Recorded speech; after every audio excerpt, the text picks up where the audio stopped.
इमाम हुसैन का होना कितना जरूरी था। हक है, वाह वाह। इमाम हुसैन का होना कितना जरूरी था। मक्का के सहाबा हाथ जोड़कर कह रहे थे, मौला हुसैन आप मत जाइए, अहले बैत का सबसे बड़ा चेहरा आप हैं, आप जाएंगे तो मखलूक को नफा कौन पहुंचाएगा, उम्मत की रहबरी कौन करेगा। इमाम हुसैन ने सबकी सुनी थी, सबकी सुनी और कहा, बल्कि मक्का से निकलने के वक्त छोटी मोटी जंगें भी हो गई थी चाहने वालों से ही, जो रास्ता रोक रहे थे, मत जाइए मत जाइए, आपका होना बहुत जरूरी है। मेरे अजीजों, ये मिजाज हुसैनी था जो ये बता रहा था कि मसलहत के साथ खामोशी के साथ जी लेंगे और 8 साल 10 साल, लेकिन अगर जालिमों के वक्त खामोश रह गए, कल की नस्लें इतनी बुज़दिल हो जाएंगी, वो ये समझने लग जाएंगी जो ऐरा गैरा भौंकना चाहे भौंक सकता है। हमारे बड़ों ने कभी जवाब नहीं दिया तो हम क्या जवाब देंगे।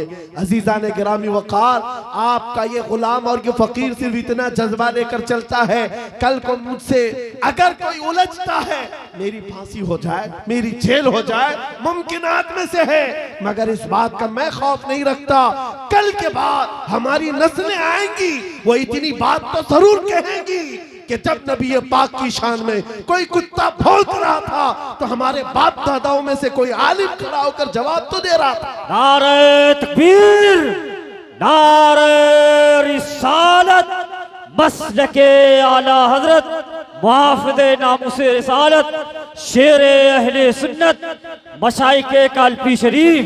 आने वाली नस्लों का ईमान मजबूत होगा, नौजवान बच्चे कल को ये तज़किरा करेंगे। एक वक्त था जब हर जगह पर हुजूर की शान में, कुरान की शान में, रब की शान में, इस्लाम की शान में ऐरा गैरा नत्थु खेरा बोलने लग जाए। मेरे अजीजों, अगर खामोश मिजाजी इसी तरह की बनाई गई तो आने वाले लोगों के दिलों में ऐसी बुज़दिली आ जाएगी कि कल को ये हुजूर का नाम लेने से भी डरने लग जाए, कुरान की बात करने में खौफ खाने लग जाए। नहीं मेरे अजीजों, ऐ नौजवानों, मैं इसलिए चीख चीख करके जा रहा हूँ, इसलिए खुलेआम डंके की चोट पर बोल बोल करके जा रहा हूँ।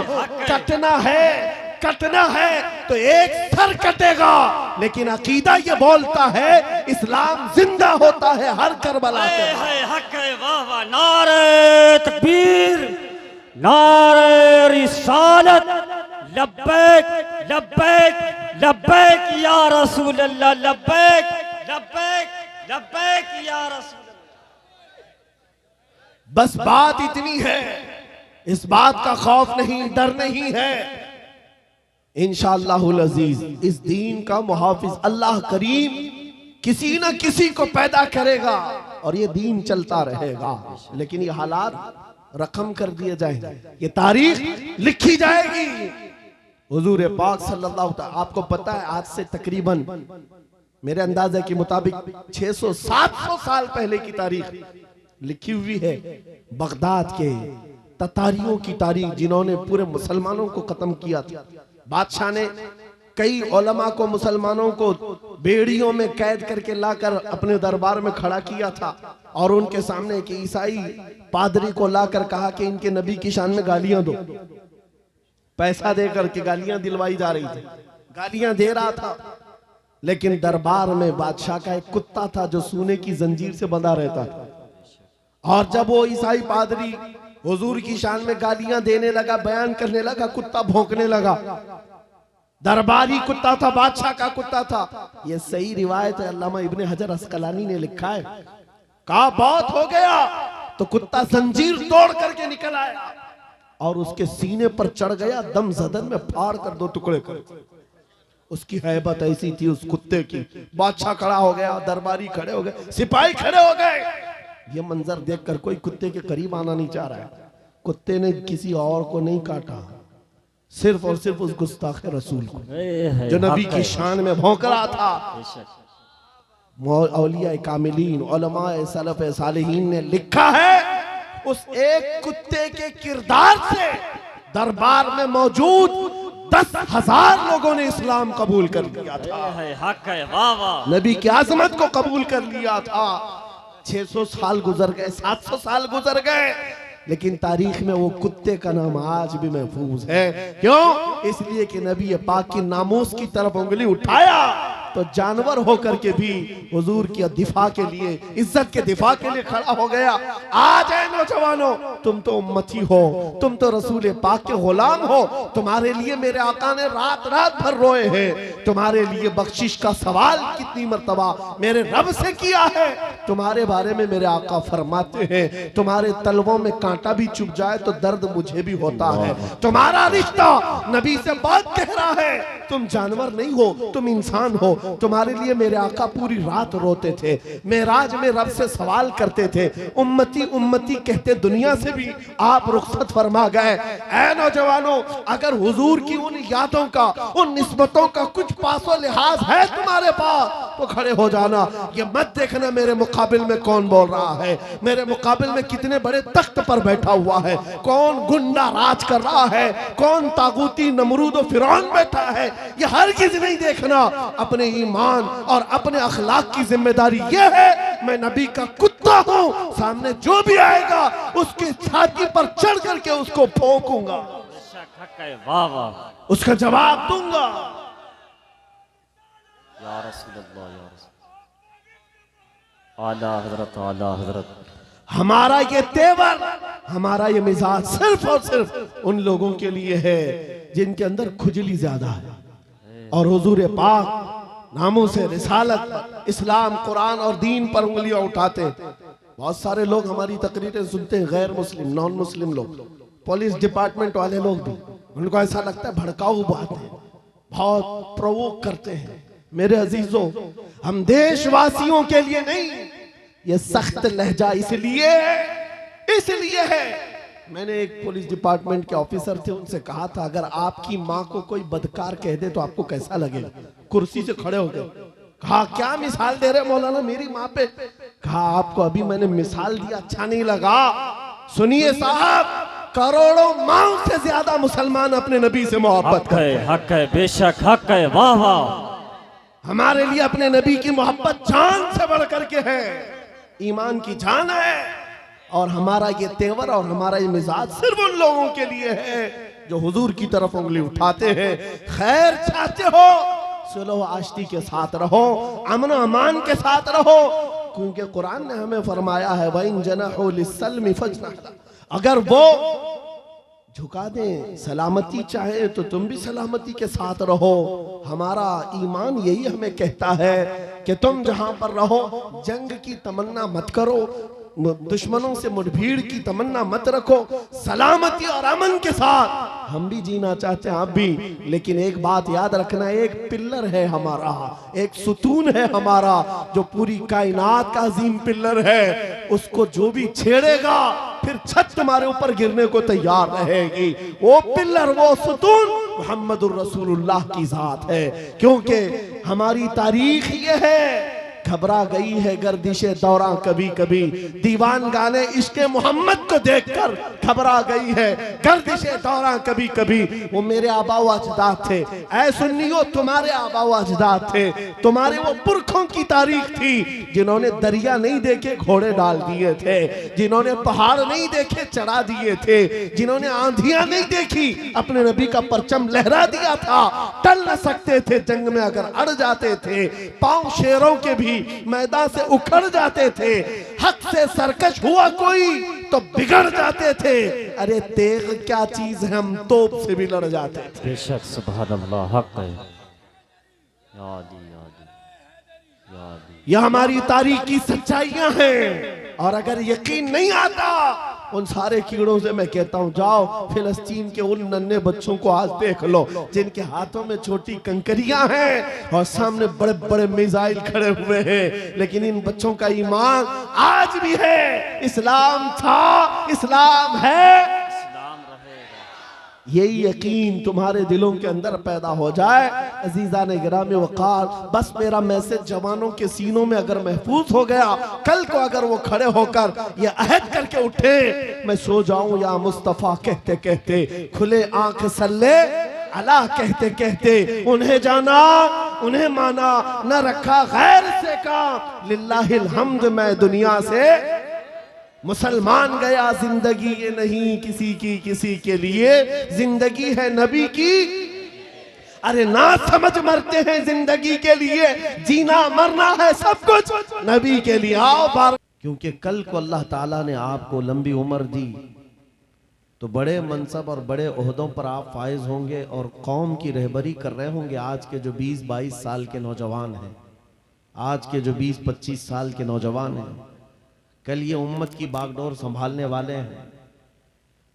तो बुज़दिली तुम्हारे दिलों के अंदर ऐसी घर ना कर जाए कि आने वाली नस्लें भी जो है इसी तरह डर और सहमे हुए माहौल में जिंदगी गुजारने पर मजबूर हो जाए। आज अगर तुम बेदार हो गए तो कल की नस्लों में शेर जरूर पैदा होंगे। और आज अगर ये चैन के अंदर खराबी आ गई, जैसे कुछ लोगों में इससे कबल आई है, हर इलाके के आज जो बड़े लोग बनते हैं, बड़े बनने का मतलब वो ये समझते हैं कि सिर्फ और सिर्फ मसलहत के साथ जीना सिखाया जाए। उनके सामने सिर्फ हिकमत और मसलहत ही है। वो ये समझते हम बड़े होने का किरदार अदा करते हैं। मेरे अजीज़ों, काश हमारे इलाकों में ऐसे बड़े भी होते जो खालिद बिन वलीद का किरदार बच्चों में डाल रहे होते। काश हमारे इलाकों में ऐसे बड़े भी होते जो मदीने की खवातीन का जिक्र कर रहे होते। बेटा जाओ, अल्लाह तुम्हारा मुहाफिज और निगहबान है। बच्चे अल्लाह ने दिए हैं और अल्लाह के दीन के लिए अगर तुम खड़े हो तो मैं सब कुर्बान करने के लिए तैयार हूं। कोई बाप तो ऐसा कहने वाला होता तो आज बुज़दिलों की जमात नहीं पैदा होती। आज हालात ये हैं, हकीकत तो ये है कि जब शेर अपनी शेरी छोड़ देता है तो कुत्ते भौंकने लग जाते हैं। कुत्तों में खुजली ज्यादा होती है और वो भौंकने पर मैदान में उतर आते हैं। आज जगह जगह आप देख रहे होंगे, उसकी वजह यह है कि मोहम्मद अरबी के शेरों को वो सोता हुआ देख रहे हैं। जिस दिन ये बेदार हुए हैं, जिस दिन ये उठ गए, पूरी दुनिया को ये अच्छी तरह से मालूम है कि हमारा चैन और हमारा सोना ये हराम करके रखे। मैं एक बात बताता हूं, करबला की दास्तानें बहुत सुनी आपने, बदर, उहद, खंदक, खैबर सब सुना है तारीख में और हमने पढ़ा है। लेकिन आज रियल लाइफ में आपकी इसी मौजूदा जिंदगी में आंखें उठा करके देख लो, एक छोटा सा इलाका है गज्जा फिलिस्तीन का, जहां की आबादी बहुत छोटी सी है और ऐसे निहत्ते हैं कि चारों तरफ से उनके लिए न मदद है न हिमायत है, बल्कि पाबंदियां, ऐसी कड़ी पाबंदियां कि आप जी नहीं सकेंगे, जी नहीं सकेंगे। उन कड़ी पाबंदियों के साथ पिछले 70 साल से वो इन मशक्कतों को झेल रहे हैं। मुकाबिल में कौन खड़ा है जानते हैं? वक्त का सुपर पावर, जिसके पास पेट्रोल मिसाइल की कोई कमी नहीं, जो पूरी दुनिया में दादागिरी करने में मशहूर है। अमेरिका से लेकर यूरोप और न जाने कितने ममालिक एक साथ खड़े हैं। क्या कभी आप ये नहीं सोचते, हमारी आंखें तो बहती हैं, दर्द तो होता है, तकलीफ तो होती है, लेकिन प्राउड फील भी होता है कि इतने सारे कुत्ते अगर भौंक रहे हैं तो एक छोटे से इलाके के लिए, छोटे से इलाके के लिए महीने भर 40 दिन से जंग करके तबाह कर डाला, बम बारूद से पूरे शहर को राख कर डाला। लेकिन मेरे अजीजों, मेरी इस गुफ्तगू को याद रखना, चंद दिन आएंगे फिर देखना आप उन्हीं गज्जा के बच्चों के हाथों में परचम इस्लाम लहराता हुआ देखेंगे और उन जालिमों के आंखों से आंखें मिलाकर बात करने वाले जवानों को पूरी दुनिया आलोचना कर रही है, तनकीद कर रही है, ये बच्चों के कातिल हैं। एक नुक्ते की बात अर्ज कर रहा हूं, हॉस्पिटल पर बम गिरा देते हैं। आपको पता है फिलिस्तीन में अभी तकरीबन 8000 बच्चे मारे गए, जिनकी उम्र 6 महीने, साल भर, 2 साल, 4 साल, 5 साल। बच्चों को कोई भी निजाम से ताल्लुक रखने वाला हो, रहम की नजर से देखता, किसी भी धर्म वाला हो, लेकिन ये जालिम क्यों बच्चों को मार रहे हैं पता है? वजह सिर्फ ये है, वो खौफ सता रहा है जो इकबाल ने 100 साल पहले कहा था सुना है कुदसियों से मैंने कि वो शेर फिर होशियार होगा। इकबाल ने कहा था, सुना है कुदसियों से मैंने कि वो शेर फिर होशियार होगा। कौन सा शेर? निकल करके सहरा से जिसने उलट दिया था तख्ते रोमा को। क्या बात है, वाह वाह वाह। वो शेर फिर होशियार होगा। ये इजराइली वही काम कर रहे हैं जो इनके बाप दादा फिरौनी ताकत किया करते थे। फिरौन को नुजूमियों ने बताया था कि एक बच्चा पैदा होगा जो तेरी सल्तनत को हिलाक कर देगा, और इस खौफ से उसने एक साल के अंदर 12,000 बच्चों को कत्ल कर डाला था। नुजूमियों ने बताया था फिरौन के ख्वाब की ताबीर में 12,000 बच्चों को कत्ल कर डाला, लेकिन जो बच्चा इसकी सल्तनत को हिलाक करने वाला था वो मूसा अलैहिस्सलाम थे। पैदा भी हुए हैं और फिरौन के घर में ही अल्लाह ने उनको पाला।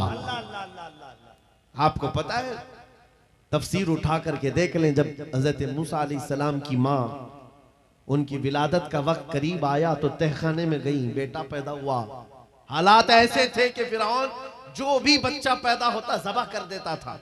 कुरान में आया, युज़ब्बिऊना अब्नाअहुम व यस्तहयूना निसाअहुम। लड़की पैदा होती तो जिंदा छोड़ देते थे, बेटा पैदा होता तो ज़बह कर देते थे। अब मूसा अलैहिस्सलाम जब पैदा हुए तो क्या किया?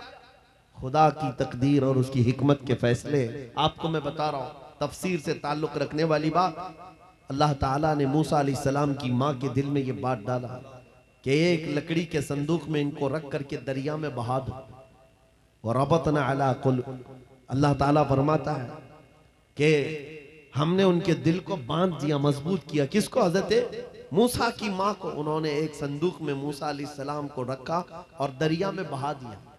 मूसा अलैहिस्सलाम की बड़ी बहन बहते हुए संदूक का पीछा करते हुए जा रही थी, देख रही थी कहां गया है संदूक। सीधे फिरौन के बागीचे के किनारे जाकर लग गए।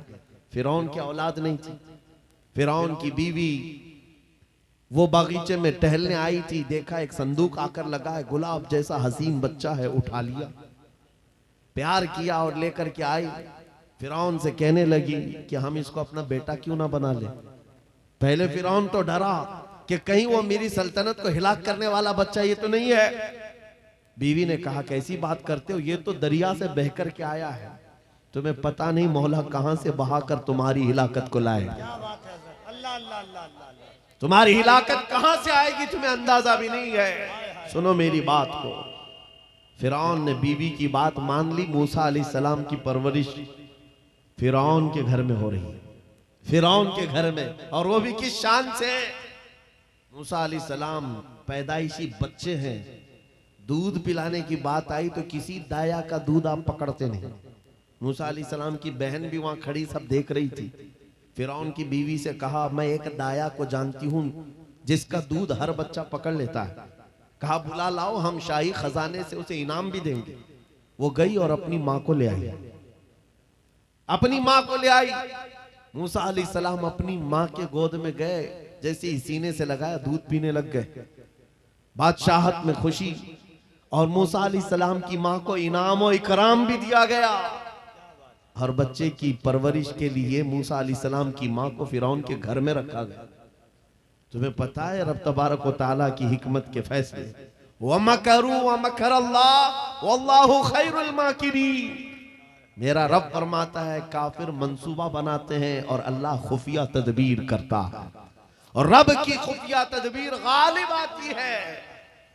मूसा अलैहिस्सलाम जवान हुए फिरौन के घर में, फिरौन के घर में जवान हुए। उसके बाद फिर आपने जब अपनी नबूवत के बाद दावत हक पेश की तो फिरौन जानी दुश्मन हुआ। उसके बाद जो हालात हुए आपको पता है। फिरौन मूसा अलैहिस्सलाम को मारने के लिए पूरी फौज लेकर पीछे निकला। मूसा अलैहिस्सलाम समंदर में चल करके आगे गए, रास्ते आपके लिए खुल गए। फिरौन भी उसी रास्ते पर आया। अल्लाह फरमाता है कि हमने समंदरों को मिला दिया, गर्क कर दिया फिरौन को। एक छोटी सी तारीख में आपको बता रहा हूं, 12,000 बच्चों का कत्ल किया इस डर से कि मुझे हिलाक करने वाला बच्चा ना पैदा हो। लेकिन जो बच्चा तेरी सल्तनत को हिलाक करने वाला था वो तेरी नाक के नीचे परवरिश पा रहा था। आज इन जालिमों ने गद्दा के हजारों बच्चों को सिर्फ इसलिए मारा है कि ये बड़े होकर के मुजाहिद ना बन जाए, ये बड़े होकर के हमें आंख दिखाने वाले ना बन जाए। और बाज़ाब्ता स्टेटमेंट में ये कहते भी हैं इन बच्चों को कत्ल करने से हमें कोई खौफ नहीं, कोई आपत्ति नहीं है, कोई तकलीफ नहीं है, इसलिए कि बड़े होकर के ये हमें आंख दिखाने वाले बनेंगे। ये डर तुम्हारा बता रहा है कई हजार बच्चों को भी तुम कत्ल कर लो, लेकिन तुम अल्लाह की उस हिकमत से गाफिल हो। जालिमो, वो अनकरीब पैदा होगा जिसको दुनिया सलाहुद्दीन कहती है, वो अनकरीब होगा। मेरे अजीजों, आज के नौजवानों से मैं ये कहता हूं, तुम्हारे दौर में भी ये डरा सहमा हुआ जो माहौल है लोग बनाने की कोशिश कर रहे हैं, अभी देखना और हालात खराब किए जाएंगे। हमारी हुकूमत आएगी तो मस्जिदों को तोड़ डालेंगे, मदरसों को तोड़ डालेंगे। इन जालिमों को लगता है तुम्हारे सारे बिल्डोजर में ही ताकत है, सिर्फ ताकत इसी का नाम है। राज मिल जाए, तख्त मिल जाए, उस वक्त कुछ लोगों के ऊपर जुल्म करना आसान है, जिस तरह चंगेज ने भी किया, हलाकू ने भी किया, बड़े बड़े जालिमों ने किया है, और उनका हशर भी तुम्हें मालूम होना चाहिए। इंशाअल्लाह वो वक्त आएगा जब खसो खाशात की तरह तुम बहा दिए जाओगे, अखबारों में तुम्हारा नाम तक ना होगा। और अगर कुछ बाकी रहेगा तो क्या रहेगा? न घबराओ मुसलमानों, अभी खुदा की शान बाकी है, अभी इस्लाम जिंदा है, कुरान बाकी है। ये जालिम काफिर क्या समझते हैं जो रोज हमसे उलझते हैं? अरे अभी करबला का आखिरी मैदान बाकी है। नारे तकबीर, नारे रिसालत, मुहाफिज़े नामूसे रिसालत, मसलके आला हजरत। नौजवानों, इस यकीन के साथ और ईमान के साथ अपनी जिंदगी को आगे बढ़ाओ। खुदारा मैं तुमसे कहता हूं, अगले दिनों के बाद जब तुम्हारे इम्तिहान का वक्त आएगा, हर उस्ताद अपने बच्चे को इम्तिहान की तैयारी करा रहा होता है। बेटा सवालात ऐसे आएंगे, टाइम इतना होगा, स्क्वाड भी होंगे, चेक करने वाले एग्जाम हॉल में बार बार आएंगे, तुम्हें देखेंगे। उस वक्त तुम खौफ से अपने हाथ में कपकपी नहीं पैदा करना, दिल को जमाना और अपना इम्तिहान मुकम्मल करना। यह हर उस्ताद अपने बच्चों को तरकीन करता रहता है। अजीज़ान गिरामी वक़ार, इस मिंबरे नूर से मैं आपको इस बात की तलकीन करके जाता हूं, इम्तिहान की घड़ी अनकरीब आने वाली है, आपके साथ भी। और जो इम्तिहान तुम्हारा होगा वो इस्तिकामत का इम्तिहान होगा, तुम्हारे ईमान पर जमे रहने का, तुम्हारे डटे रहने का इम्तिहान होगा। देखना बहुत सारे पार्टी बदल लेंगे, बहुत सारे मसलहतों के पर्दों में छुप जाएंगे, बहुत सारे लोग किसी की धोती में पना ले रहे होंगे, कोई किसी की साड़ी में पना ले रहा होगा, लेकिन जो आशिक़ मुस्तफा है वो बढ़ चढ़ करके ये ऐलान कर रहा होगा, अपना सब कुछ गुंबद खजरा कल भी था और मेरे नबी से मेरा रिश्ता कल भी था। और बस इस बात के साथ तुम्हें जमे रहना है, यकीन के साथ, एतमाद के साथ। अज़ीज़ान गिरामी वक़ार, कौन सी ऐसी ताकत है, कौन सी ऐसी कुव्वत है जिसने इस्लाम को खत्म किया या खत्म करने की ताकत रखती है? अल्लाह करीम जल्ल शानुहु खुद कुरान पाक में फरमाता है, युरीदूना लियुत्फिउ नूरल्लाहि बिअफ़वाहिहिम व यअबल्लाहु इल्ला अन युतिम्मा नूरह। अल्लाह फरमाता है ये जालिम अपने मुंह के फूंकों से इस्लाम के चिराग को बुझाना चाहते हैं, और अल्लाह तबारक व तआला इस चिराग को मुकम्मल करके रहेगा। दीन इस्लाम, अभी आप सुन रहे थे, इस्लाम था, इस्लाम है, इसके साथ कुछ नहीं होना है, आपका इम्तिहान होना है। हमारे मरने के बाद अल्लाह ताला इस दीन की हिफाजत के लिए औरों को पैदा करेगा। वो कादिर मुतलक चाहे तो सख्त जानी दुश्मनों से भी ईमान वाले पैदा कर सकता है। हाँ, ये बात याद रखिए आप। ततारी जिन्होंने बगदाद को हिलाक करके रखा था, रब तबारक व तआला ने उन्हीं के सीनों में ईमान की दौलत दी और वो मुहाफिज़े इस्लाम बन गए। हमारे दौर में भी जितने आतंक मचा रहे हैं, कल इनके बच्चे ये नारा लगाएंगे, इस्लाम था, इस्लाम है, इस्लाम रहेगा। हाँ, जितने आतंकवादी हैं सब नारा लगाएंगे इंशाअल्लाह। आप इंतजार करें इस बात का, लेकिन तुम अपने इम्तिहान में जमे रहो, डटे रहो। अगर तुमने नबी पाक सल्लल्लाहु अलैहि वसल्लम के इस दीन के साथ, इस शरीयत के साथ नाइंसाफी की, तो कल मेरे आका को क्या जवाब दोगे? कल मैदान क़यामत में तुम्हें खड़े होना है, हुजूर पाक सल्लल्लाहु ताला अलैहि वसल्लम की बारगाह में जवाब देना है। अगर मेरे आका ने पूछ लिया कि जिस वक्त मेरी शरीयत पर हमले हो रहे थे, जिस वक्त मेरे दीन को कुत्ते नोचने की कोशिश कर रहे थे, ऐ नौजवान बता तू मेरी सुन्नतों के साथ कितना अमल कर रहा था? तुम क्या जवाब दोगे? आका, मैं आपकी दाढ़ियां निकाल करके गटर नालियों में फेंकता था, मैं यहूदियों और ईसाइयों के तरीकों पर चलता था। क्या तुम नबी पाक को यह जवाब दोगे? आका, रात भर में गाने सुन करके सोता था, सुबह फजर की नमाज कज़ा करता था, ये जवाब दोगे? क्या जवाब दोगे? आपके पास अगर जवाब नहीं देने की ताकत है तो आज ही बदल डालो, जिंदगी बदल डालो, आज इनकलाब ले आओ। देखना, मैं अक्सर ये बातें कहता हूं ना, मैं चाकू छुरी की बात करता हूं, ये तो शायर लोग तलवार उठाने की भी बात करते हैं। हाँ, ये कहते भी हैं समझौता नहीं होगा, तलवार उठ जाएगी। मैं तो तलवार की भी बात नहीं करता। अरे प्लास्टिक का ब्लेड भी रख लो तो कल को हमको आतंकवादी घोषित कर दे। बम, बारूद, बंदूक, किसी चीज की बात नहीं करता, सिर्फ इतनी बात करता हूं, नबी पाक के इश्क में मलबूस होकर तुम सिर्फ रास्तों में चलते फिरते रहोगे, तुम्हारी चलत फिरत से कई कीड़े यूं ही मर जाएंगे। है हक है, वाह वाह, बहुत खूब। हुजूर पाक की सुन्नतों में वो दम है, बेशक, वो असर है, तुम्हारी चलत फिरत से कई कीड़े फना हो जाए। बात सिर्फ इतनी है, दीवार क्या गिरी मेरे खस्ता मकान की, लोगों ने आने जाने का रास्ता बना लिया। होता यही है, कोई पुराना घर गिर जाए ना, लोग इधर से उधर आने का रास्ता बना लेते हैं। आज हमारी जमात के अंदर इंतशार हुआ, नौजवानों में आवारगी आ गई, तो हर कुत्ता हमको ही टारगेट करने लग गया, हर कुत्ता हमें ही भौंकने लग गया। मेरे अजीजों, शिद्दत से आज उस सलाहुद्दीन अय्यूबी की बात याद आती है। क्या आपको पता है, उनका दौर ऐसा है कि यहूदी माएँ, ईसाई माएँ अपने बच्चों को थपकियां देकर सुलाती थी, कहती बेटा सो जा, नहीं तो सलाहुद्दीन आ जाएगा।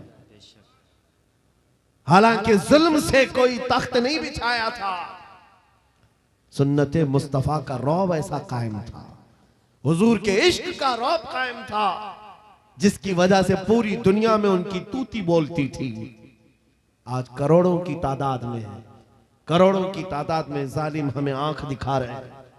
हमारे बच्चों का कत्ले आम, हमारी औरतों की इज्जतें नीलाम, हमारी गर्दनों पर राज, और बगैर किसी खौफ के शायर इस्लाम पर भौंकना आज की आदत सी बन गई। नौजवानों, तुम्हारे अंदर अगर ज़मीर बेदार है, गैरत मौजूद है, तो अपने आप को बदल डालो। जवाब देने का एक वक्त आएगा, इंशाअल्लाह वक्त आएगा जवाब देने का। लेकिन पहले मैं आपसे सिर्फ इतनी इल्तिमास करता हूं कि अपने आप को बदल लो। कल को हमारे पास फख्र होगा, फख्र के साथ किसी मैदान में उतरेंगे, वो तुम्हारे होलियों को ऊपर से नीचे देखते रहे और पूछते रहे ये कौन सी मखलूक है, ये कहां से आई हुई जमात है, तो हम सीना तान करके कहेंगे ये मोहम्मद अरबी के शेरों की जमात है। वक्त है। आज क्या हम दिखाएं लोगों को? गुटखा खाने वाले लोग दिखाएंगे। अल्लाह अकबर, अल्लाह। हम नौजवानों को बालियां पहने हुए, हाथों में चूड़ियां पहने हुए, चोटियां डाले हुए, जीन्स फटी हुई, अल्लाह, और बालों में दाढ़ियों में डिजाइन किए हुए ये नौजवान ला करके हम खड़ा करेंगे। मेरे अजीजों, दुनिया के ऊपर अगर हैबत तारी होती है तो सिर्फ आशिकाने मुस्तफा से होती, हुजूर के गुलामों से होती है। आज से 3 साल पहले पैरों से माजूर एक खादिम हुसैन ललकारता था, है हक है, वाह व्हील वाह। चेयर पर बैठ करके ललकारता था। अरे सफेद दाढ़ी हो चुकी, उम्र काफी है, सफेद दाढ़ी, पैरों में माजूरी, लेकिन पूरी दुनिया में ऐसी हैबत तारी कि यूरोप की जमीन भी हिलती नजर आए। हॉलैंड की पार्लियामेंट में बाज़ाब्ता उनको लेकर कहा जाए ये आदमी मोस्ट डेंजरस है, बहुत ज्यादा डेंजर है। हम सोचते हैं ये तो पैरों से माजूर सफेद दाढ़ी वाला व्हील चेयर पर बैठा हुआ तुम्हारे लिए कैसे डेंजर हो गया? तुम्हारे पास तो बहुत बड़े बड़े मिसाइल, एटम बम है, सब कुछ है। पता ये चला कि रब तबारक व तआला जो हैबत डालता है वो आशिक मुस्तफा की हैबत डालता है। हक है, नबी पाक की सुन्नतों पर आमिल। या रसूल अल्लाह, या रसूल अल्लाह।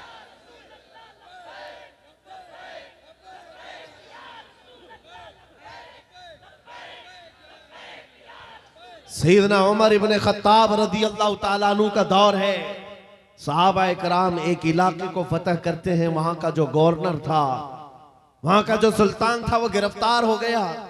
दूसरे मजहब से ताल्लुक रखता था और उसने तलवार उठाई थी, इनके खिलाफ कैद हो गया। लेकिन जब कैद होकर के आया तो जाहिर सी बात है हमारे खिलाफ तलवार उठाए थे, अब फंसे हो तो मार खाओगे, अब तुम्हारी मौत होगी। लेकिन मुजाहिदीन इस्लाम थे, हजरत उमर के पास पेश किया, कहा कि इसका क्या करना है? कहा अगर वो इस्लाम में आता है तो उसकी जान बख्श दी जाए। उस बादशाह से कहा गया कि तू अगर ईमान ले आता है तो तुझे तेरी जान भी वापस और तेरा मुल्क और तेरी सल्तनत भी तुझे लौटा दी जाए, तू ही बादशाह, तू ही गवर्नर है। उसने कहा मेरा दीन इतना आसान नहीं है कि मैं बादशाहत लेने के लिए अपना ईमान छोड़ दूं, नहीं हो सकता, नहीं हो सकता।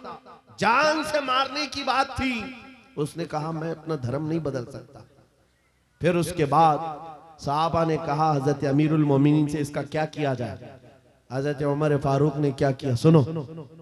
कहा उसको कहो कि हम तुम्हें जेल में डाल देंगे। उस बादशाह से कहा गया तो उसने कहा मंजूर है मुझे जेल, लेकिन मैं अपना धर्म नहीं बदल सकता, दीन नहीं बदलूंगा।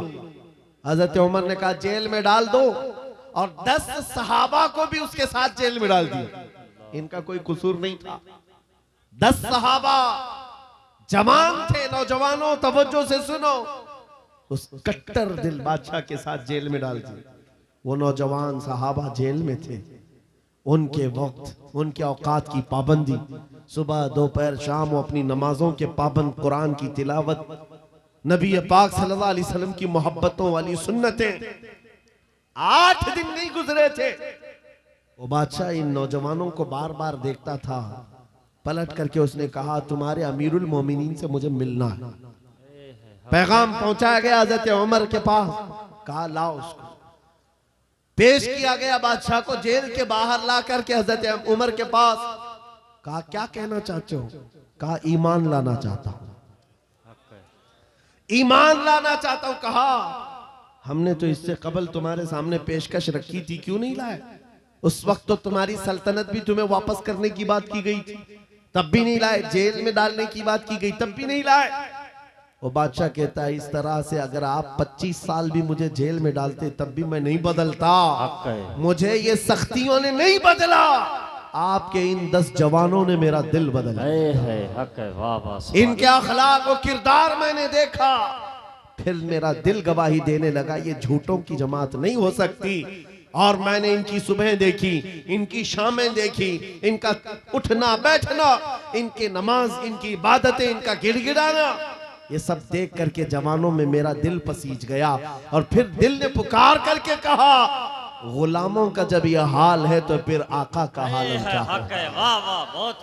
चीज़ाने गिरामी वक़ार, बदल सकते हो आज भी बदल सकते हो कि अगर तुम्हारे अखलाक, तुम्हारा ईमान मजबूत हो जाए, पत्थर दिलों को भी बदल सकते हो। बस बात इतनी है कि अमल के मैदान में तुम्हें आना है, उनके दिलों को बदलना मेरे मौला की शान है, रब तबारक व तआला की शान है। बड़े बड़े जलसे कर लिया, रात पूरी जाग लिया, लेकिन तुम्हारे अखलाक नहीं संवर सके तो ये फजूल हो जाएगा, कोई काम के नहीं। अगर सिर्फ दिखावे के लिए फॉर्मेलिटी अदा करना है तो हमें जलसों में बुलाओ भी मत, हम इस काम के लोग नहीं हैं। हम इस मैदान के लोग नहीं हैं, नहीं हमारा ये पेशा है कि आपके पास आया, तकरीर किया और कुछ पैसे लेकर चला गया, अपनी कमाई किया। अलायाज़ु बिल्लाह, कभी नहीं। सिर्फ एक दर्द लेकर के चलते हैं कि हमारी जमात में से वो नौजवान किस दिन उठेगा जो इकबाल का जवान था। सुना है कुदसियों से मैंने कि वो शेर फिर होशियार होगा। बस यही दर्द लेकर आप तक, बल्कि बंगाल की खाड़ियों में, बिहार की झाड़ियों में, हर जगह पर सफर इसलिए कर रहे हैं कि कहीं ना कहीं मेरे मौला करीम ने फजल फरमाया और रहम फरमाया उम्मत मुस्तफा पर, हमारा जवान बेदार हो जाएगा, इन गानों को ये लात मारेगा, ये सारे मुजरे करने वाले अखलाक को ठोकर मारेगा और खड़ा होकर दुनिया को बताएगा मेरे नबी से मुझे इतना प्यार है कि तुम अगर नंगे रहने पर फख्र कर सकते हो तो मैं मेरे मुस्तफ़ा की सुन्नतों पर फख्र करूंगा। बेशक सुभान। अगर तुम्हें चोटी रखने पर शर्म नहीं आती तो मुझे दाढ़ी रखने में क्यों शर्म आए। हकीकत बोल रहा हूं या नहीं? अरे लोग आज तो चड्डी पहन करके निकल रहे हैं, उनको कोई शर्म या उनको कोई हिकारत से नहीं देखता, बल्कि फैशन कहलाया जा रहा है। तुम्हें अगर अपने मुस्तफ़ा करीम से मोहब्बत है, जैसे कि कहते हो जान भी दे देंगे, माल भी दे देंगे, उनके कदमों पर कुर्बान भी हो जाएंगे। जान बाद में देना, गर्दन बाद में देना, पहले अपने अंदर मौजूद खराबियों की कुर्बानी दे दो। अपनी जिंदगियों में मौजूद इन तमाम वाहियात को खत्म करो, आ जाओ मेरे मुस्तफ़ा के गुलाम बन जाओ। एक सवाल करता हूं, दिल पर हाथ रख करके और यकीन के साथ मुझे बताओ, अगर कोई तुम्हें हुजूर का गुलाम कहे तो बुरा लगेगा? किसी को बुरा लगेगा? बल्कि मैं तो ये कहता हूं, दुनिया मुझे हुजूर के दरबार का कुत्ता कहकर पुकारे, मेरी जिंदगी की मेराज। हमारी सआदत है, हुजूर के दरबार का कुत्ता कहलाना भी हमारे लिए फख्र है। आपको अगर कोई गुलाम कहता है तो एतराज है आपको बुरा लगेगा? बल्कि हुजूर का गुलाम होना ये सबसे बड़ा शरफ है, सबसे बड़ी सआदत है। तो जब आपको दुनिया कोई हुजूर का गुलाम कहे तो बुरा नहीं लगता, तो अमल करने में बुरा क्यों लगता है? पूरे के पूरे गुलाम बन जाओ हुजूर अकरम सल्लल्लाहु तआला अलैहि वसल्लम। नहीं, आप झूठ बोलते हैं। कुछ लोगों की बात कर रहा हूं, हुजूर का गुलाम कहने में बुरा नहीं लगता, टोपी रखने में बुरा लगता है, दाढ़ी रखने में बुरा लगता है, फिर झूठ क्यों बोल रहे हो? हुजूर के गुलाम कहलाने में बुरा नहीं लगता, लेकिन अमल से बार बार दिखाते हो कि नहीं, पसंद नहीं है तुम्हें, पसंद नहीं है। इस्लाम जिंदाबाद का नारा लगाते हो, अपनी बीवियों पर, अपनी बच्चियों पर इस्लाम को क्यों नहीं पसंद करते? इनके जो पट्टे कहां चले जाते हैं? इनको आवारा क्यों छोड़कर रखा है? इनको जिस तरह बेपर्दगी के साथ घुमाते हो और खुशियों से देखते हो, शादी महल में जाकर देखे वहां तो हालात ही बदले हुए हैं, इस्लाम दिखता ही नहीं। तो इस्लाम जिंदाबाद का नारा सिर्फ ये जुबानी है? अपने घरों से तब्दीली ले आओ, इनकलाब तुम्हारे घरों से आएगा। आज तुम दिल महसूस करके बैठे हुए हो कि बड़े बड़े तख्त पर बैठे हुए कुत्ते हमारे लिए भौंक रहे हैं, इस्लाम को मिटाएंगे, मदरसों को मिटाएंगे, मस्जिदों को मिटाएंगे, बुरा लगता है। और उसके बदले में तुम चाहते हो उनका जवाब देने वाला कोई चाहिए। बार बार हमारे मेंबरों से हम उनका जवाब देते रहे। ऐ नौजवानों, जवाब तुम अपने अमल से दो। एक मस्जिद का मीनार क्या गिरता है, हर घर मस्जिद बनना चाहिए, हर घर मस्जिद बन जाए। काश तुम्हारे घरों से अजाने हो, तुम्हारे घरों को मुसल्ला बना दिया जाए। एक बात याद रखो, दुनिया थक जाएगी, एक वक्त आएगा थक जाएगी। कल को देखना इजराइल भी थक चुका होगा मार मार करके। अब आएंगे वो युद्ध विराम करने के लिए कि हम समझौता करेंगे, बस खत्म हो गया। जितने ताकत थी झोंक दिया, मार मार करके थक जाएगी दुनिया। लेकिन हमारी शरीयत का, हमारे दीन का एक मिजाज है, कितने गाजी मारोगे हर घर से गाजी निकले। तुम एक चिराग गुल करोगे मौला 100 चिराग रोशन करेगा। ये सिलसिला चलता रहेगा। यहां पर भी तुम खौफजदा ना रहो, डर के माहौल में ना जियो। बस मैं तुम्हें ये बात कहने के लिए आया हूं, अगर नबी के गुलाम हो तो पूरी गुलामी करो, पूरी गुलामी करो, फख्र के साथ करो, अपनी दाढ़ियों के साथ, अपनी शनाख्त के साथ, अपनी आइडेंटिटी के साथ। आपको क्या लगता है कि कोई हमें नौकरी से निकाल देगा, कोई हमें रिस्क नहीं देगा? माज़अल्लाह रज़्ज़ाक़ ये लोग नहीं, रज़्ज़ाक़ मेरा रब है, अल्लाह मेरा रज़्ज़ाक़ है। एक छोटी सी कम्युनिटी ने अपनी पहचान बना ली पंजाबियों ने, और वो अपनी आइडेंटिटी को लेकर के चलने लगे और दुनिया पर उन्होंने छाप छोड़ा कि हम जहां रहेंगे अपनी शनाख्त के साथ रहेंगे, समझौता नहीं करेंगे। दुनिया उनको एक्सेप्शन देने लग गई कि हाँ ठीक है तुम इसके साथ ही जियो। ऐ मोमिनो, तुमने खुद छोड़ दिया अपनी चीजों को। काश उस सहाबी रसूल की बात मैं तुम्हें बताऊं। हजरत नौमान एक सहाबी, एक बादशाह के पास उनको बुलाया गया था, हुजूर के तर्जुमान बन करके गए थे, एम्बेसडर बन करके गए थे। और जब उस बादशाह के पास आए, काफिर बादशाह था, एक सहाबी की बात, उसने कालीन बिछाया, और कैसा कालीन था? रेशम का कालीन था, रेशम का कालीन, बहुत महंगा कालीन। और जो कुर्सी बिछाया वो सोने की कलाई की हुई कुर्सी थी। जब सहाबी रसूल वहां पहुंचे, देखा रेशम का कालीन है, अपनी तलवार से फाड़ दिया, कहा उठाओ इसको, जमीन पर चलूंगा। जमीन पर चलकर आए, कुर्सी देखा सोने की रखी है, ठोकर मारकर गिरा दिया, कहा सादी कुर्सी रखो। बादशाह ने पूछा, इतना एटीट्यूड है तुम्हारे अंदर, इतना गुरूर किस बात का? तुम्हारी इज्जत के लिए ये रेशम का कालीन बिछाया, सोने की कलाई की हुई कुर्सी रखा। उस साहबी ने कहा, बादशाह ये गुरूर नहीं, ये तकब्बुर नहीं है, मैं मदीने वाले मुस्तफा का गुलाम हूं, जिनका फरमान है कि मर्द के लिए रेशम का इस्तेमाल हराम है, मर्द के लिए सोने का इस्तेमाल हराम है। मैं दुनिया में जहां कहीं रहूंगा, एक सोने की कुर्सी क्या 1000 कुर्सी रखे, मैं ठोकर मार दूंगा। अपना सब कुछ गुंबद खजरा, मेरे नबी से मेरा रिश्ता। उन सहाबा का ये ऐलान था, उनका ये ऐलान था, जहां रहेंगे हम अपनी आइडेंटिटी के साथ रहेंगे। ये नहीं कि तुम जालिमों के बीच में बैठ गए, शराब का दौर चल रहा है, तुम भी उठाए पी लिए, दोस्ती में तुम भटक गए, औबाश अय्याश नौजवानों की दोस्ती में तुमने वहां पर चरस गांजे भी ले लिए, तुम्हें उस वक्त नबी पाक का ख्याल नहीं आया, हुजूर पाक सल्लल्लाहु अलैहि वसल्लम की निस्बत का ख्याल नहीं आया।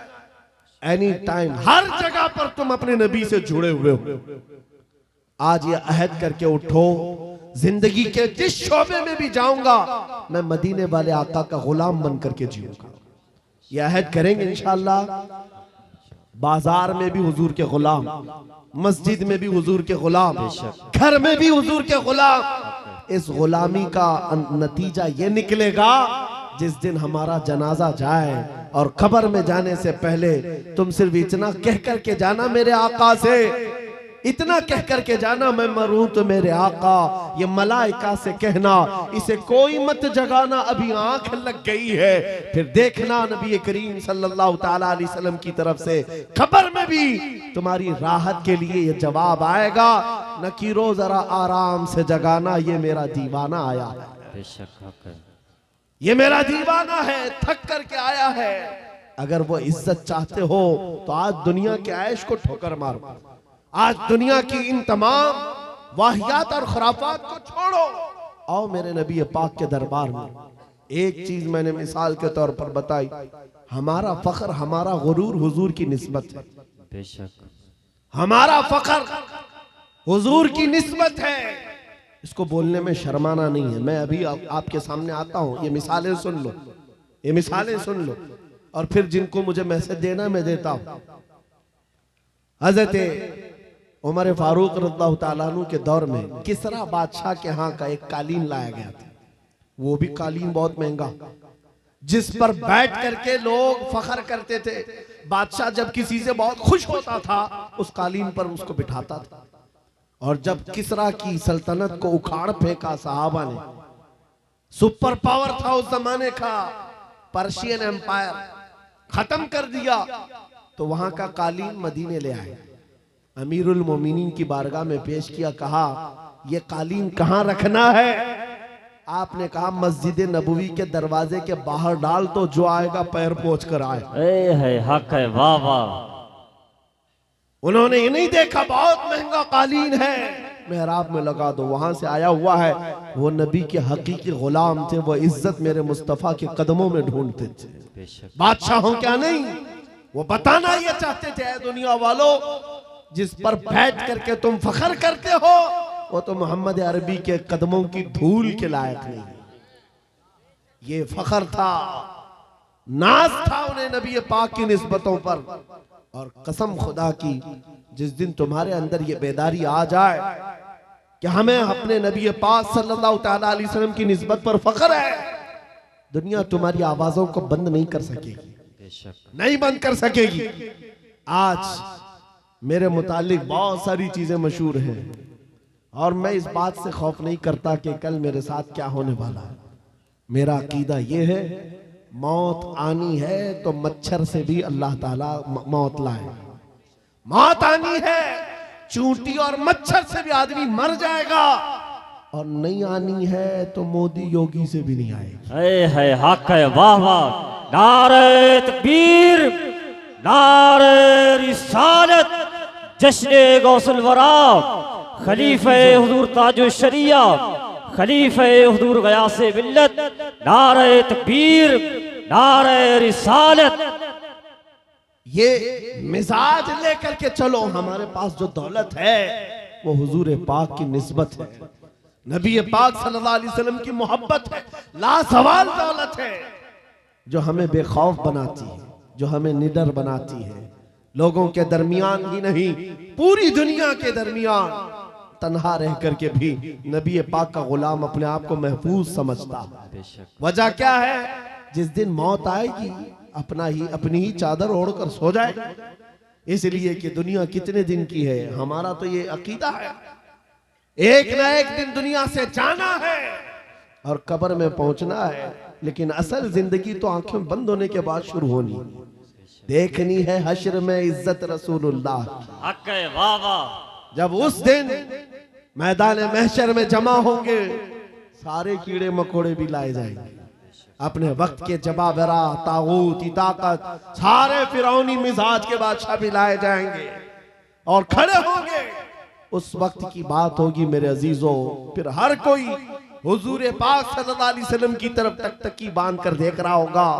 हर कोई ये सोच रहा होगा, ये लब हिला दे मेरी बख्शिश हो जाए, ये लब हिला दे मेरी बख्शिश हो जाए, मेरी मगफिरत हो जाए, मुझे माफ कर दिया जाएगा। लेकिन मेरे अजीजों, उस दिन के आने से पहले जब तागूती ताकतों को वहां रगड़ा जा रहा होगा, रब का हुक्म होगा, लिमनिल मुल्कुल यौम, आज की बादशाहत किसकी है? लिल्लाहिल वाहिदिल कहार, एक कहर करने वाले खुदा की है। रब तबारक व तआला कहार होगा और उसका हबीब उस दिन रहमतुल लिल आलमीनी पर होगा। मेरे आका का उस दिन शफाअत का दिन होगा।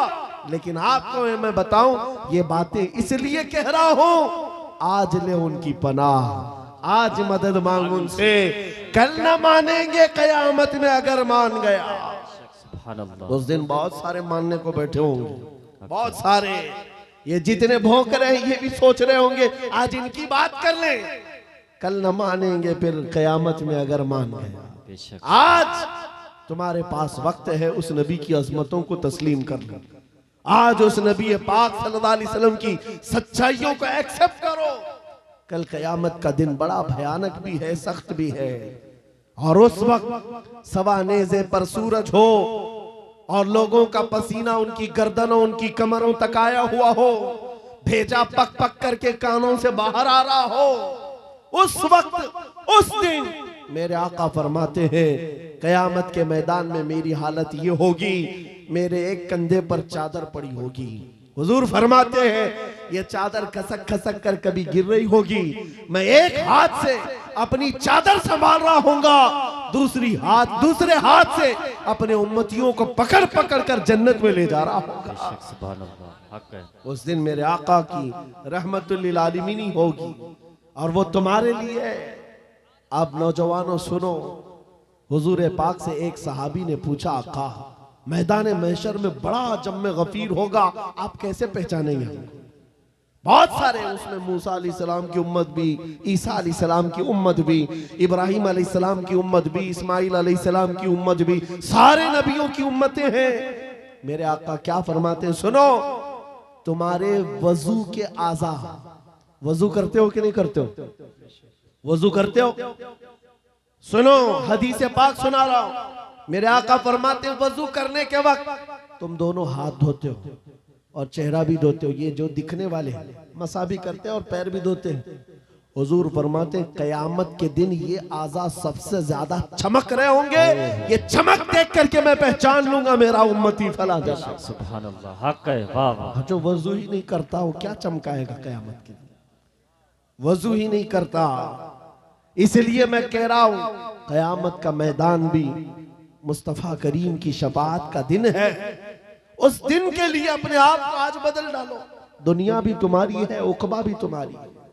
आज यहाँ सारी खुशियां तो मौला ने दे दिया है, सोने के लिए नींद है, रहने के लिए घर है, पहनने के लिए कपड़े, किस चीज की कमी है? सब कुछ तुम्हारे पास है। एक चीज है दौलत इश्क मुस्तफा का ये चिराग, और इसकी लौ बढ़ा दो, फिर देखना तुम्हारे चेहरों की सदाकत दुनिया को बोलेगी, तुम्हारे चेहरों का नूर गुफ्तगू करेगा। जिस तरफ से तुम गुजर जाओ इश्क मुस्तफा की महक फैलाते जाओ। अजीजा ने ग्राम वक़ार, मैं इस मैसेज के साथ अपनी गुफ्तगू समेटना चाहता हूं, इस मैसेज के साथ कि जितने आज इस्लाम के खिलाफ बोल रहे हैं, ये सुन सुन करके नौजवानों के दिलों में ये बात आने लग गई कि हालात बड़े खराब हैं, अभी कुछ बोलना नहीं।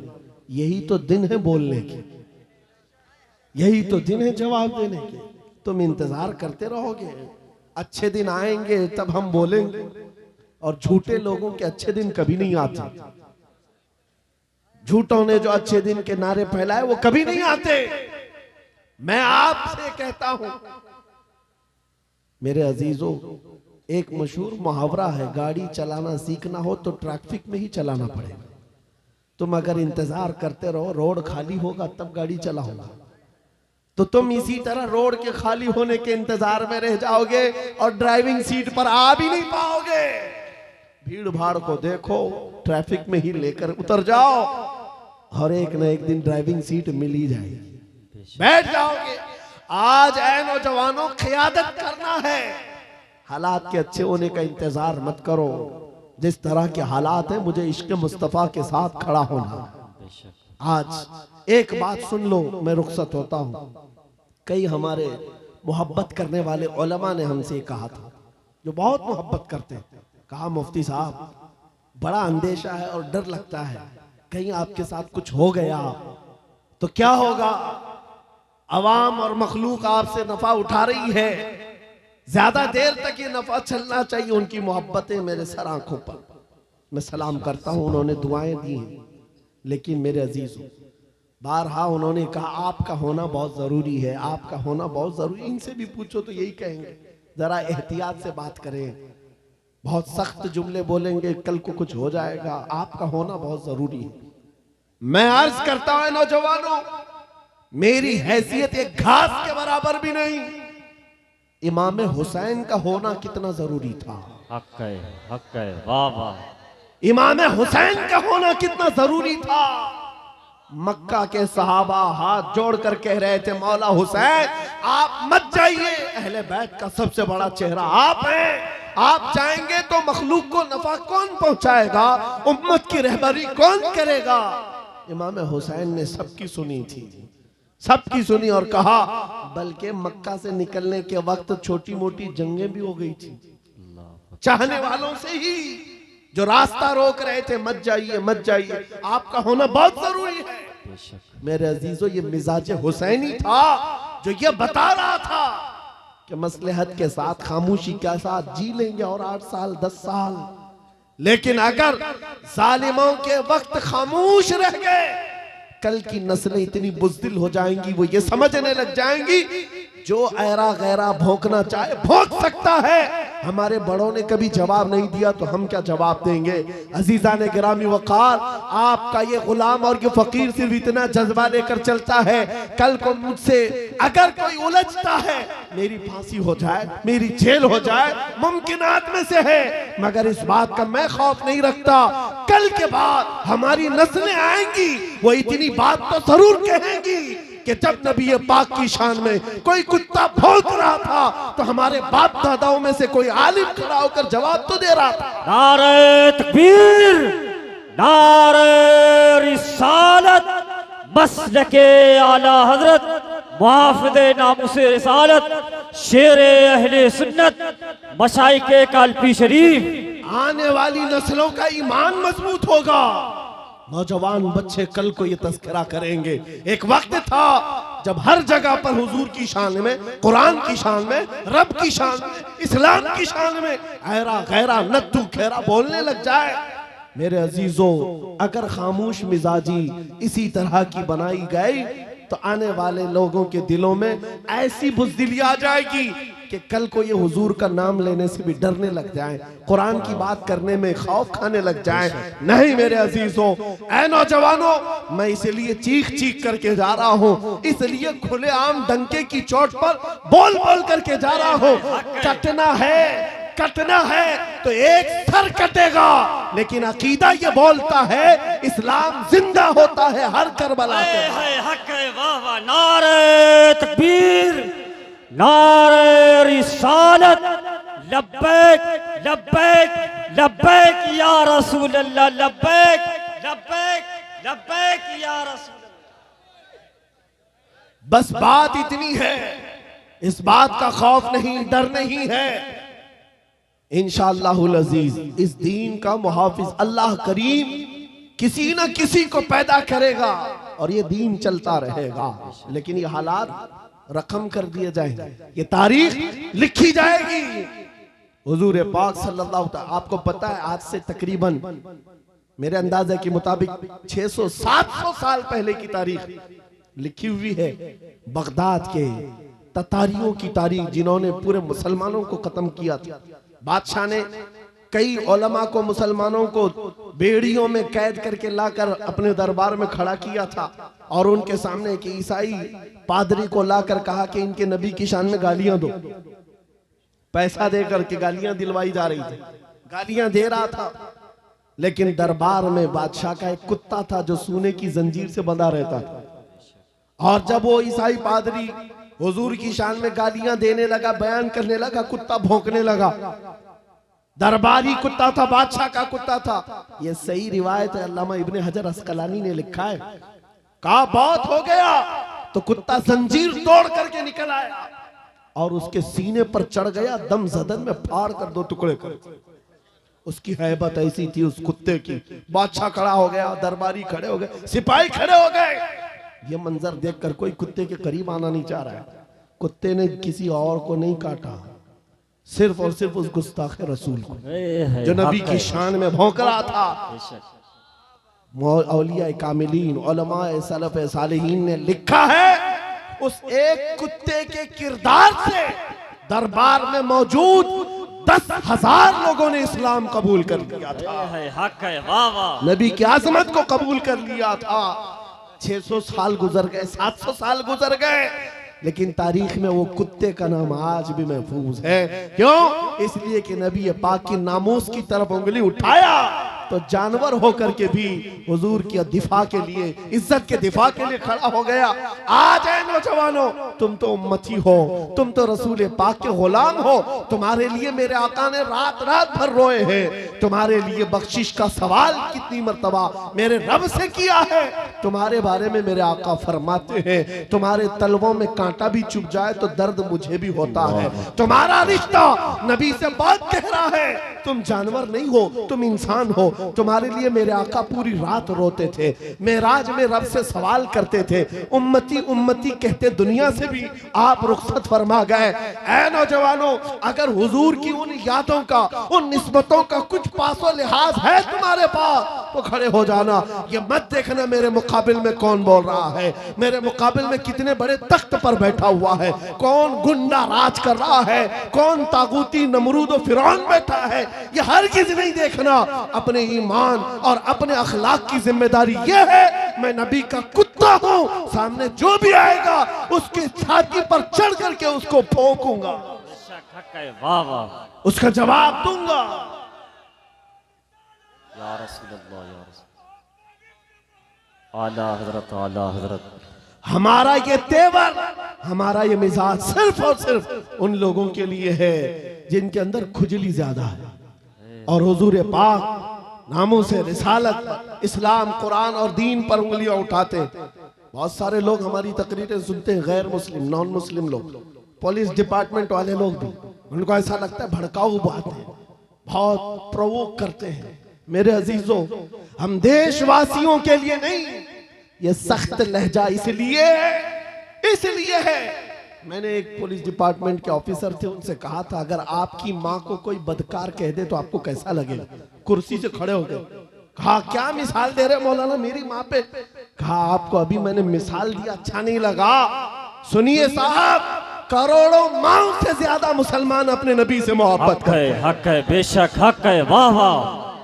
हमारे लिए अपने नबी की मोहब्बत जान से बढ़ करके है, ईमान की जान है। और हमारा ये तेवर और हमारा ये मिजाज सिर्फ उन लोगों के लिए है जो हुजूर की तरफ उंगली उठाते हैं।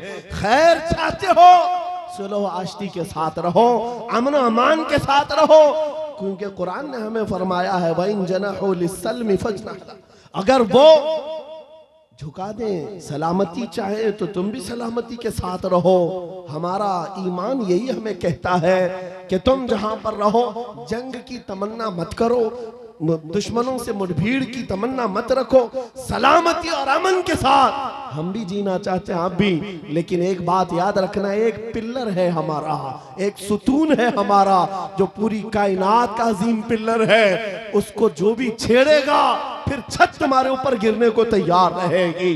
वो पिल्लर, वो सुतून मुहम्मदुर रसूलुल्लाह की जात है। क्योंकि हमारी तारीख ये है, घबरा गई है गर्दिशे दौरां कभी कभी, दीवान गाने इश्क़े मोहम्मद को देखकर घबरा गई है गर्दिशे दौरां कभी कभी। वो मेरे आबा व अजदाद थे, ऐ सुन्नियों तुम्हारे आबा व अजदाद थे, तुम्हारे वो पुरखों की तारीख थी जिन्होंने दरिया नहीं देखे घोड़े डाल दिए थे, जिन्होंने पहाड़ नहीं देखे चढ़ा दिए थे, जिन्होंने आंधियां नहीं देखी अपने नबी का परचम लहरा दिया था।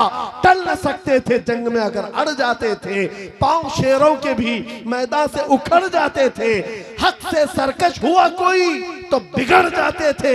अरे तेग क्या चीज है, हम तोप से भी लड़ जाते थे। बेशक सुभान अल्लाह, हक है। या अली, या अली, या अली। यह हमारी तारीख की सच्चाइयां हैं। और अगर यकीन नहीं आता उन सारे कीड़ों से मैं कहता हूं, जाओ फिलिस्तीन के उन नन्हे बच्चों को आज देख लो जिनके हाथों में छोटी कंकरियां हैं और सामने बड़े बड़े मिसाइल खड़े हुए हैं, लेकिन इन बच्चों का ईमान आज भी है। इस्लाम था, इस्लाम है, यही यकीन तुम्हारे दिलों के अंदर पैदा हो जाए। अजीजा ने गिरामी वक़ार, बस मेरा मैसेज जवानों के सीनों में अगर महफूज हो गया, कल को अगर वो खड़े होकर ये अहद करके उठे, मैं सो जाऊं या मुस्तफ़ा कहते कहते, खुले आंख सल्ले अल्लाह कहते कहते, उन्हें जाना उन्हें माना, न रखा गैर से काम, लिल्लाहिल हम्द मैं दुनिया से मुसलमान गया। जिंदगी ये नहीं किसी की किसी के लिए, जिंदगी है नबी की। अरे ना समझ मरते हैं जिंदगी के लिए, जीना मरना है सब कुछ नबी के लिए। आओ बारगाह मुस्तफा में अहद करके उठते हैं, वादा करके उठते हैं। आका दूसरों के लिए बहुत जी लिया, लेकिन आज वादा करता हूँ या रसूल अल्लाह, दहन में जुबान तुम्हारे लिए, बदन में है जान तुम्हारे लिए। हम आए यहाँ तुम्हारे लिए, उठे भी वहाँ तुम्हारे लिए। लब्बैक या रसूल अल्लाह, लब्बैक या रसूल अल्लाह, लब्बैक या रसूल अल्लाह।